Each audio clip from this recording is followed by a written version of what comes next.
क्या आपने कभी सोचा है कि जब भगवान के नाम पर आस्था का समंदर हिलोरे मार रहा हो, जब करोड़ों लोग अपनी गाढ़ी कमाई का एक एक रुपया किसी पवित्र संकल्प की झोली में डाल रहे हों, तब बंद कमरों में उस पैसे का क्या हो रहा था? क्या आस्था के बड़े बड़े विज्ञापनों के पीछे जवाबदेही की कोई जगह बचती है, या फिर भरोसा शब्द ही इस दौर की सबसे बड़ी कमजोरी बन चुका है? नमस्कार, मैं हूँ शारदा प्रसाद तिवारी। आप देख रहे हैं संपूर्ण स्वराज न्यूज।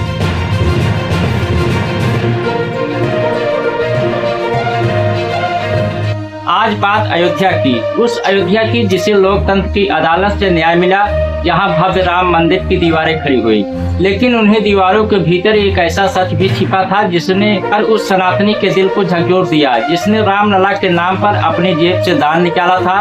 आज हम आज से अंत तक यानी सुप्रीम कोर्ट के उस ऐतिहासिक फैसले से लेकर 2026 के इस सबसे बड़े दान घोटाले की हर एक कड़ी को जोड़ेंगे। संपूर्ण स्वराज न्यूज के इस विशेष बुलेटिन में आइए जरा सिलसिलेवार ढंग से समझते हैं कि आस्था की आड़ में क्या क्या खेल हो गए। साल था 2019, नवंबर का महीना। भारत की सर्वोच्च अदालत ने दशकों पुराने अयोध्या विवाद पर अपना अंतिम और ऐतिहासिक फैसला सुनाया। कोर्ट ने साफ कहा कि विवादित जमीन रामलला विराजमान को दी जाए और केंद्र सरकार 3 महीने के भीतर एक स्वतंत्र ट्रस्ट बनाए जो मंदिर के निर्माण और प्रबंधन की देखरेख करेगा। देश ने राहत की सांस ली, लगा कि अब सब कुछ पारदर्शी होगा। 5 फरवरी 2020 को देश के प्रधानमंत्री संसद में खड़े होते हैं और घोषणा करते हैं श्री राम जन्मभूमि तीर्थ क्षेत्र ट्रस्ट की। सरकार ने 68 एकड़ की पूरी जमीन इस ट्रस्ट के हवाले कर दी। नियमों की लंबी चौड़ी फेहरिस्त बनी। कहा गया कि इसमें 15 सदस्य होंगे। देश के बड़े बड़े संत राम मंदिर आंदोलन का चेहरा रहे। नेता और कानून के धुरंधर वकील के पराशरण इसके सर्वा बनाए गए। उद्देश्य पवित्र था, राम काज निष्कलंक होना चाहिए। ट्रस्ट के गठन के बाद कमान सौंपी गई उन चेहरों को जिन्होंने राम मंदिर के लिए सड़कों पर लंबा संघर्ष किया था। चंपत राय विश्व हिंदू परिषद के कद्दावर नेता, जिन्हें ट्रस्ट का महासचिव बनाया गया। मंदिर निर्माण समिति के अध्यक्ष बने नृपेंद्र मिश्र, जो देश के प्रधानमंत्री के पूर्व प्रधान सचिव रह चुके थे। ट्रस्ट के कोषाध्यक्ष बने स्वामी गोविंद देवगिरी और अयोध्या के स्थानीय स्तर पर ट्रस्ट के सबसे मजबूत स्तंभ रहे डॉक्टर अनिल मिश्रा। करोड़ों अरबों का चंदा आना शुरू हुआ देश के कोने कोने से, किसी गरीब की विधवा पेंशन से तो किसी अमीर के तिजोरी से। चेक और नकदी का अंबार लग गया। रामलला टेंट से निकलकर भव्य महल की ओर बढ़ रहे थे और ट्रस्ट के इन चेहरों की शक्ति भी लगातार बढ़ रही थी। जनता को भरोसा था कि आंदोलन के तपस्वी संत और नेता भगवान के खजाने की चौकीदारी कर रहे हैं। लेकिन जैसा कि इतिहास गवाह है, जहां अंधा भरोसा होता है वहां अक्सर जवाबदेही सो जाती है। साल 2026 की शुरुआत होते होते अयोध्या से कुछ ऐसी सुगबुगाहटें आने लगी जो परेशान करने वाली थी। मंदिर के भीतर जो दान पात्र रखे गए थे उसमें रोजाना लाखों करोड़ों की नकदी गिर रही थी, लेकिन बैंक के खातों में वो चमक दिखाई नहीं दे रही थी। कहा जाता है कि दिया तले अंधेरा होता है, यहाँ तो साक्षात मर्यादा पुरुषोत्तम के दरबार में ही अंधेरा फैलाया जा रहा था। जब मंदिर प्रशासन को भनक लगी तो आंतरिक स्तर पर कुछ जांचें हुई और जो सच निकल कर सामने आया उसने उत्तर प्रदेश की सरकार से लेकर दिल्ली के गलियारों तक हड़कंप मचा दिया।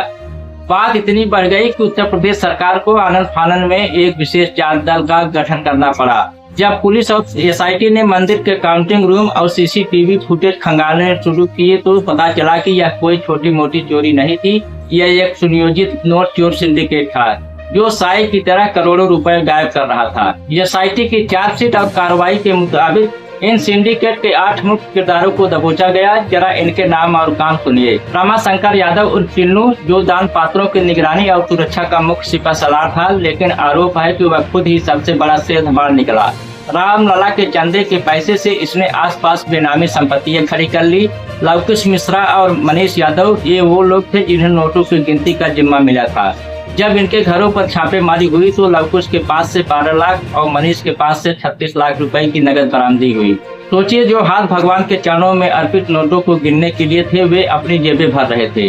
अनुकल्प मिश्रा, सुभाष चंद्र श्रीवास्तव, करुणेश पांडे, अविनाश शुक्ला और रमाशंकर मिश्रा, इन सब ने मिलकर एक ऐसा कॉकटेल बनाया जिसने सीसीटीवी कैमरों की आंखियों और काउंटिंग रूम के लूप होल्स का फायदा उठाया। करोड़ों रुपए बोरी में भरकर बाहर जाते रहे और ट्रस्ट सोता रहा। जब पाप का घड़ा फूटता है तो गूंज बहुत दूर तक जाती है। विपक्ष ने सवाल उठाने शुरू किए। आम भक्तों में आक्रोश फैल गया कि जिस मंदिर के लिए उन्होंने उपवास रखे, पैसे जोड़े, वहां ऐसी डकैती। दबाव इतना बढ़ा कि ट्रस्ट के शीर्ष नेतृत्व को झुकना पड़ा। चंपत राय, जो कल तक हर सवाल पर आक्रामक हो जाते थे, उन्हें अपनी नैतिक जिम्मेदारी माननी पड़ी। उन्होंने ट्रस्ट के महासचिव पद से इस्तीफा दे दिया। डॉक्टर अनिल मिश्रा ट्रस्टी के तौर पर वित्तीय गड़बड़ियों को न रोक पाने के आरोप उन पर भी लगे और उन्होंने भी अपना इस्तीफा सौंप दिया। गोपाल राव, जो मंदिर निर्माण के प्रभारी थे, उनकी सुरक्षा और प्रबंधन में भी भारी चूक पाई गई। उन्हें भी बाहर का रास्ता देखना पड़ा। जिन्होंने मंदिर की नींव रखी थी, वे ही इस विवाद की आंधी में उखड़ गए। तो दोस्तों, आज से अंत तक की यह कहानी हमें क्या सिखाती है? यह कहानी सिखाती है कि आप संस्थाओं को कितना भी पवित्र कह लें, अगर वहाँ ऑडिट नहीं होगा, अगर वहाँ जवाबदेही नहीं होगी, अगर वहाँ पत्रकारों को सवाल पूछने की आजादी नहीं होगी, तो अंजाम ऐसा ही होगा। राम मंदिर का बनना करोड़ों लोगों के लिए सांस्कृतिक और धार्मिक गौरव का विषय हो सकता है, लेकिन उस गौरव की आड़ में जो भ्रष्टाचार की दीमक लगी, उसने पूरे सिस्टम को बेनकाब कर दिया है। अब सरकार कह रही है कि वह ट्रस्ट का पुनर्गठन करेगी, प्रशासनिक अधिकारियों को बैठाएगी, यानी जो काम पहले दिन पारदर्शिता के साथ होना चाहिए था, वह अब साक्ष्य टूटने के बाद किया जा रहा है।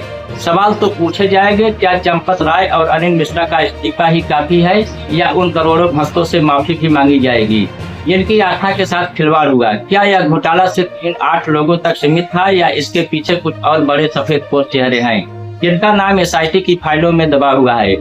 आपको अपने घर की दहलीज पर बैठकर सोचना होगा। आस्था जब तक सवाल पूछना नहीं सीखती, जब तक वह अंधभक्तों के बाजार में मुनाफे की तरह तौली जाती रहेगी। अगर ईश्वर के घर की पहरेदारी के लिए भी जवाबदेही और ऑडिट की जरूरत पड़ रही हो, तो यह समझ जाइए कि इंसानों का जमीन किस कदर छो चुका है। तो चलते चलते सपोर्ट टुडे न्यूज के तमाम दर्शकों के लिए आज की इस पूरी कहानी के बाद बस ये कुछ लाइनें जिन्हें आपको आज की रात सोने से पहले अपनी आंखें मूंद कर अपने जमीर से पूछना चाहिए। हम और आप किस दौर में जी रहे हैं? एक ऐसा दौर जहां आस्था के नाम पर गगनचुंबी जयकारे तो बोलते हैं, लेकिन उसी आस्था के पीछे छिपा हुआ सिस्टम पूरी तरह गूंगा और बहरा हो जाता है। मर्यादा पुरुषोत्तम राम, जिन्हें हम और आप सदियों से त्याग, सत्य और मर्यादा का सबसे बड़ा प्रतीक मानते आए हैं, आज उन्हीं के भक्त दरबार में उन्हीं के नाम पर आए चढ़ावे पर डाका डालने के लिए एक पूरा का पूरा सिंडिकेट काम कर रहा था। सोचिए, जो हाथ रामलला के चरणों में अर्पित नोटों को गिनने के लिए मुकर्रर किए गए थे, वे हाथ बंद कमरों में अपने जेबों और बोरियां भर रहे थे, और हम तो बस विज्ञापनों की चमक और हेडलाइंस के शोर में डूबे हुए थे। सवाल चंपत राय या अनिल मिश्रा के इस्तीफे का नहीं है, सवाल उन 8 लोगों के जेल जाने भर का भी नहीं है, सवाल इस देश के करोड़ों आम भक्तों के उस अंधे भरोसे का है जिससे हर बार मोहरे की तरह इस्तेमाल किया जाता है। क्या लोकतंत्र में कोई भी संस्था, चाहे वह कितनी भी पवित्र हो, चाहे वह किसी भी भगवान के नाम पर बनी हो, क्या वह जनता के प्रति जवाबदेही से ऊपर हो सकती है? अगर भगवान के घर की पहरेदारी के लिए भी हमें SIT और जांच, ऑडिट और सरकारी कैमरों की बैसाखी की जरूरत पड़ रही हो, तो मान लीजिए कि इंसान का जमीन इस कदर हो चुका है, उसे अब धर्म नहीं सिर्फ और सिर्फ धन का लालच दिखाई देता है। जब तक इस देश का नागरिक, इस देश का भक्त अपनी आस्था के साथ साथ जवाबदेही और पारदर्शिता का सवाल पूछना नहीं सीखेगा, तब तक बंद कमरों में धर्म के ठेकेदार ऐसे ही मुनाफे के बाजार सजाते रहेंगे। याद रखिए, जब समाज सवाल पूछना बंद कर देता है, तो सबसे पहले मंदिर और मस्जिदों से सच की रोशनी ही चोरी होती है। इस्तीफे तो आ गए, लेकिन क्या वो भरोसा वापस आ पाएगा जो इस घोटाले की भीड़ चढ़ गया? क्या व्यवस्था का यह पुनर्गठन सच में ईमानदारी लाएगा, या फिर यह एक सिर्फ नया पर्दा है जिसे पुराने दागों को छिपाने के लिए डाला जा रहा है? सोचते रहिए, क्योंकि सो गए तो अगली बार आपकी आस्था की कीमत कोई और तय कर रहा होगा। अपना ख्याल रखिए, अपने विवेक को जिंदा रखिए, और उनका भी ख्याल रखिए जो इस दौर की घनघोर अंधेरे में भी आपसे जलते हुए सवाल पूछने का हौसला रखते हैं। नमस्कार, जय हिंद।